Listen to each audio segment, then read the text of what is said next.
નમસ્કાર મિત્રો, આજે અમારે ટિંડોળાના કટિંગનું અમારે પ્લાન્ટિંગ કરવાનું છે. તો ટિંડોળાના કટિંગ માટે સૌથી પહેલાં અમે કટિંગ માટે શૂટ લેવા માટે આવી ગયા છીએ. તો તમે જોઈ શકો છો કે આ જે છે વેલા, તેમાંથી અમે શૂટ કાપી રહ્યા છીએ.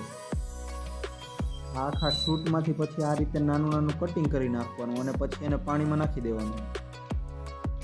પછી મેં અને મારા મિત્રોએ બધાએ ભેગા થઈને થોડી બેગ ભરી લીધી. પછી એ બધી બેગને આ કેરેટમાં ભરી લીધી.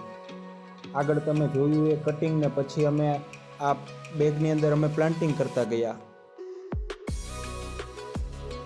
મિત્રો પછી અમે ઇરિગેશન પણ સાથે સાથે એક વખત કરી જ નાખ્યું.